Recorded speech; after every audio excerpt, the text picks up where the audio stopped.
নিকৃষ্ট সন্তান। কথা বলেন ঠিক কিনা? যারা নবীর বিরুদ্ধে কথা বলে এরা কখনো মুসলমান হতে পারে না। দেখছেন না, আমি যে ধরছি এক মৌলবীরে গুহার ভিতরে ঢুকে গেছে গা আহমদুল্লাহ, কয়দিন ফলে থাকবা? তাহিরি বাবাই ধরছে, তাহিরি বাবা। শায়েখ আহমদুল্লাহর একটা ভিডিও ক্রিটিসাইজ করে ভাইরাল করা হয়েছে। শায়েখ আহমদুল্লাহকে একটা প্রশ্ন করা হয়েছে যে হুজুর, রাসূল সাল্লাল্লাহু আলাইহি ওয়াসাল্লাম 40 বছর বয়সে নবুয়ত প্রাপ্ত হয়েছে। প্রশ্নকারী বলছেন যে হুজুর, তাহলে রাসূল 40 বছর আগে নবুয়ত প্রাপ্তি হওয়ার 40 বছর আগে কোন ধর্ম পালন করেছেন? এতটুকু প্রশ্ন করা হয়েছে, এতটুকু তিনি পড়েছেন। এতটুকু পড়ার পরে ইউটিউবার ভাই যারা আছেন তারা এতটুকু কাটছাট করে এডিট করে তারা এটা ভাইরাল করে দিয়েছেন। তিনি বলছেন যে 40 বছর রাসূল 40 বছর যখন রাসূলের বয়স তখন তিনি নবুয়ত প্রাপ্ত হয়েছেন। তার আগে রাসূল কোন ধর্ম অবলম্বন করেছেন? তিনি কি অন্য ধর্ম অবলম্বন করেছেন? তিনি কি মুসলমান ছিলেন না? নাউজুবিল্লাহ। এতটুকু বলছেন। এতটুকু বলার পরিপ্রেক্ষিতে ইউটিউবার যারা আছে তারা কাটিং ফিটিং করে সেটাকে ভাইরাল করে দিয়েছে। তারই পরিপ্রেক্ষিতে আমাদের বাংলাদেশের আলোড়ন সৃষ্টিকারী একজন ওয়াইজিন বক্তা মুফতি গিয়াসউদ্দিন আত-তাহেরি ভাই তিনি বলছেন যে শায়েখ আহমদুল্লাহ নাস্তিক হয়ে গেছে, তার ঈমান নাই, নাউজুবিল্লাহ। তিনি বলছেন রাসূল 40 বছর আগে নবী ছিলেন না, তিনি অন্য ধর্মের লোক ছিলেন, এইরকম অনেক কথা বলছেন। তো যাই হোক, আসলে বিষয়টা আগে বুঝতে হবে, দেখতে হবে, ভালো করে অবজারভেশন করতে হবে যে কথাটা বলছে কি। রাসূল সাল্লাল্লাহু আলাইহি সাল্লাম 40 বছর বয়সে নবুয়ত প্রাপ্ত হয়েছে, এর মানে কি 40 এর আগে তিনি নবী ছিলেন না? হ্যাঁ, 40 এর আগেও তিনি নবী ছিলেন। কেমন করে বুঝবেন আপনারা? আল্লাহ রাসূল সাল্লাল্লাহু আলাইহি সাল্লাম পৃথিবী শুরু হওয়ার আগেই তিনি নবী ছিলেন। জোরে কন্না সুবহানাল্লাহ। কেমন করে নবী ছিলেন?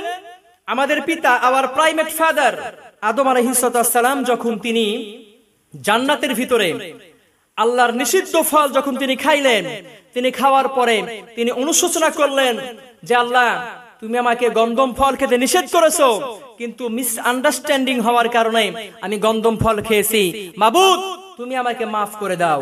আমার ভাইরা, 3500 বছর কান্নাকাটি করার পরে যখন আমার নবী দুনিয়াতে আসেনি নাই, এই নবীর উসিলাতে আল্লাহ পাক হযরত আদমকে মাফ করে দিয়েছিলেন। জোরে কন্না সুবহানাল্লাহ। 350 বছর কান্নাকাটি করেছিলেন। এট লাস্ট আল্লাহ পাক দোয়া শিখাই দিলেন, রব্বানা যালামনা আনফুসানা ওয়া ইল্লাম তাগফির লানা ওয়া তারহামনা লানাকুনান্না মিনাল খাসিরিন। আল্লাহর নবী আদম আল্লাহর কাছে দোয়া করলেন, আয় আল্লাহ তাআলা, রব্বানা যালামনা, হে আমার রব, আমি জুলুম করেছি, আনফুসানা, আমার নিজের নফসের উপরে, ওয়া ইল্লাম তাগফির লানা, সুতরাং আপনি আমাদের maaf করে দিন, লানাকুনান্না মিনাল খাসিরিন, নিঃসন্দেহে আমি এবং আমার স্ত্রী হাওয়া ক্ষতিগ্রস্তর অন্তর্ভুক্ত হয়ে গেছি। এই কথা বলে যখন পেয়ার অফ আল্লাহ আল্লাহর কাছে দোয়া করলেন, আর আল্লাহর শেখানো ভাষায় দোয়া করার পরে যখন আমার নবীজির উসিলা দিলেন, হে আল্লাহ, আখিরি জামানার নবীর উসিলায় যেই ব্যক্তির নামটা জান্নাতের ঘেটে আমি লেখা দেখেছি, তোমার নামের সাথে অ্যাডজাস্ট করা যেই ব্যক্তির নাম লা ইলাহা ইল্লাল্লাহু মুহাম্মাদুর রাসূলুল্লাহ, আয় আল্লাহ, ওই ব্যক্তির নামের উসিলায় যেই ব্যক্তির নাম তোমার নামের সাথে অ্যাডজাস্ট করা দেখেছি জান্নাতের ঘেটে, ওই ব্যক্তির নামের উসিলায় তুমি আমাকে maaf করো। আল্লাহ পাকের কাছে যখন আদম নবী এই কথা বলে দোয়া করলেন, 350 বছর কান্নাকাটির পর আমার আল্লাহ এই নবীর উসিলায়, নবীর নামের উসিলায় আদম আলাইহিস সালামকে আল্লাহ maaf করে দিলেন। জোরে কন্না সুবহানাল্লাহ। আমার ভাইরা, তাহলে আপনারা কি বুঝলেন? নবী দুনিয়াতে আসেনি নাই, 350 বছর আল্লাহর নবী আদম আলাইহিস সালাম কান্নাকাটি করলেন। নবী দুনিয়াতে আসেনি নাই, পৃথিবীর প্রথম মানব আদম আলাইহিস সালাম দুনিয়াতে, কোন নবী আসেন নাই, তারা দুজনই প্রথম পৃথিবীর মানব। ওই সময় আমার নবীর নাম জান্নাতের ঘেটে আদম রেখেছিলেন, আর দুনিয়াতে এসে ওই নবীর নামের উসিলায় আল্লাহ নবী আদম maaf পেয়েছেন। এই হাদিস দ্বারা আপনারা কি বুঝলেন? আমার ভাইরা, হাদিস দ্বারা এটাই প্রতীয়মান হয় যে আমার নবীজি হযরত মুহাম্মদ সাল্লাল্লাহু আলাইহি ওয়াসাল্লাম পৃথিবীর সূচনা লগ্নে আমার নবী হিসেবে আল্লাহ পাক প্রেরণ করেছেন। কথা বলেন ঠিক কিনা? আমার ভাইরা, সুতরাং উল্টা পাল্টা যে যাই করেন না কেন, যে যাই বলেন না কেন, একটু হিসাব নিকাশ করে বলা দরকার। কথা বলেন ঠিক কিনা? আমার ভাইরা, এজন্য শায়েখ আহমদুল্লাহ সাহেব কি বলেছেন ওটা আপনি রিয়ালাইজ না করে, অনুধাবন না করে, জাস্টিফাই না করে আপনি তাকে নাস্তিক উপাধি দিতে পারেন না, নাস্তিক আখ্যায়িত করতে পারেন না। কথা বলেন ঠিক কিনা? তার মতো একটা জানাশোনা লোক, একজন ইসলামিক স্কলার, তাকে আপনি নাস্তিক বলেন, আপনি এত সাহস পান কোথায়? কথা বলেন ঠিক কিনা? আমার ভাইরা, হাজার হাজার ছাত্র যার মাদ্রাসায় লেখাপড়া করে, হাজার হাজার ছাত্রের ওস্তাদ যিনি, তিনি আল্লামা শায়েখ আহমদুল্লাহ। কথা বলেন ঠিক কিনা? আমার ভাইরা, তিনি যে কথা বলবেন তিনি হিসাব নিকাশ করে কথা বলবেন, এটাই স্বাভাবিক। কথা বলেন ঠিক কিনা? আমার ভাইরা, এজন্য আহমদুল্লাহ কি কথা বলছেন? তিনি বলছেন যে রাসূল সাল্লাল্লাহু আলাইহি ওয়াসাল্লাম 40 বছর বয়সে নবুয়ত প্রাপ্ত হয়েছেন, সুতরাং তার পূর্বে তিনি নবী ছিলেন। আপনারা যদি বলেন, আহমদুল্লাহ বলছেন যে আপনারা যদি বলেন যে 40 বছর আগে তিনি নবী ছিলেন না, নাউজুবিল্লাহ, তিনি অন্য ধর্মের লোক ছিলেন, এতটুকু তিনি বলেছেন, এতেই কি তিনি নাস্তিক হয়ে যাবে? অন্যজনের কথা, অন্যজনের প্রশ্ন তিনি নিজের মুখে তিনি উচ্চারিত করেছেন, তিনি তো উত্তর দেননি। তিনি কি উত্তর দেন, কি রেসপন্স করেন সেটাকে লক্ষ্য করেন। সেটা লক্ষ্য না করেই আপনি আপনার মতবাদ, আপনার কমেন্ট আপনি ছেড়ে দিলেন। আপনি লাইক, কমেন্ট, শেয়ার পাওয়ার জন্য, ফেসবুকে ভাইরাল হওয়ার জন্য, ইউটিউবে ভাইরাল হওয়ার জন্য আপনি তার মতো একজন বয়োজ্যেষ্ঠ আলেমকে, তার মতো একজন ইসলামিক স্কলারকে আপনি যা ইচ্ছা তাই বলবেন। 48 ঘন্টার আলটিমেটাম দিয়েছেন, তা না হলে আপনি তার নামে কেস করবেন। আপনি নিজেকে কি মনে করেন? আপনি কি মনে করেন যে তিনি লেখাপড়া না করে ইসলামিক স্কলার হয়েছে? তিনি লেখাপড়া করেই ইসলামিক স্কলার হয়েছে। যার কারণে আমি গিয়াসউদ্দিন তাহেরি ভাইকে বলতে চাই, আপনি আপনার আলটিমেটাম ফিরে নিন, আর আপনি তার ওয়াজটা ভালো করে শুনুন, তার লেকচারটা ভালো করে শুনুন, তিনি কি বলেছেন। আমার ভাইরা, লক্ষ্য করে আমাদেরকে কথা বলা দরকার, লক্ষ্য করে আমাদেরকে কথা বলা দরকার। আমরা বিনা কারণে এমনিতেই একজনকে আমরা নাস্তিক আখ্যায়িত দিতে পারি না। তার মধ্যে একটা বয়োজ্যেষ্ঠ আলেম, তার একটা সম্মান আছে, তার একটা স্ট্যাটাস আছে, স্ট্যাটাসের দিকে লক্ষ্য করে আমরা তাকে সতর্ক করতে পারি। হ্যাঁ, মানুষ ভুল হতেই পারে, মিস আন্ডারস্ট্যান্ডিং হতেই পারে, কথা যারা বলে, কথা বলার ক্ষেত্রে ভুল হতেই পারে। কি বলেন ঠিক কিনা? সেই ক্ষেত্রে যদি তার নিতান্তই তার থিওরিতে, তার বোঝানোর ক্ষেত্রে, টিচিং দেওয়ার ক্ষেত্রে যদি ভুল হয়েই থাকে, আপনি তার দিনী ভাই হিসাবে তাকে আপনি নসিহত, অ্যাডভাইস, উপদেশ দিতেই পারেন। কিন্তু এর মানে এই না তার সামান্য ভুল ত্রুটির কারণে আপনি তাকে নাস্তিক বলতে পারেন। এটা একটা আলেম হিসাবে আপনার মানানসই কথা হয় নাই। আমার ভাই তাহেরি ভাইকে বলবো, আপনি তাকে নাস্তিক কথাটা বলে ঠিক করেন নাই, এবং তাকে 48 ঘন্টার আলটিমেটাম দিয়েছেন। এটা আসলেই আপনার একটু বাড়াবাড়ি হয়ে গেছে ভাই। আমি আপনাকে বলতে চাই, আমি ছোট মানুষ হয়ে আপনাকে বলতে চাই যে একটু বিষয়টা ভালো করে রিয়ালাইজ করুন, অনুধাবন করুন, এরপরে আপনি কথা ছেড়ে দিন। আপনি কে কি বললো, কোন ইউটিউবার কি বলে কি ছেড়ে দিল, আপনি সেটাই জাস্টিফাই না করে আপনি ছেড়ে দিয়া আপনি সেটাকে লক্ষ্য করে, অবজারভেশন করে আপনি কথা ছাড়লেন।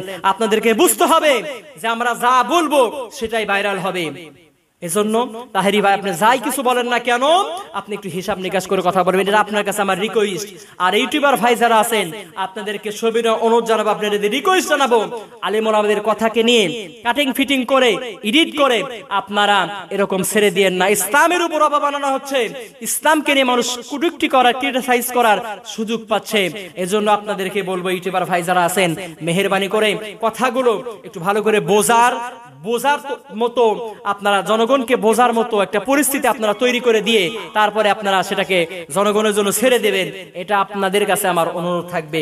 মেহেরবানি করে ইসলামকে ভালো করে বুঝুন, শিখুন, বোঝার আপনারা চেষ্টা করুন। আল্লাহ পাক আমাদেরকে বরকত দেবে ইনশাআল্লাহ। আল্লাহ রাসূল সাল্লাল্লাহু আলাইহি ওয়াসাল্লাম বলেন, জ্ঞানের পরিসীমা বোঝাতে রাসূল বলেন, উতুলুবুল ইলমা মিনাল মাহদি ইলাল লাহাদি, দোলনা থেকে কবর পর্যন্ত তোমরা জ্ঞান অর্জন করো। জোরে কন্না সুবহানাল্লাহ।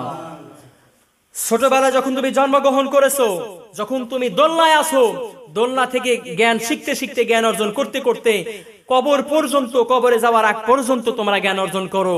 কতটুকু গুরুত্বপূর্ণ ইম্পর্টেন্স কথা রাসূল বলে গেছেন আমার ভাইয়েরা। এজন্য জ্ঞান অর্জনের শেষ নেই, শিক্ষার শেষ নেই।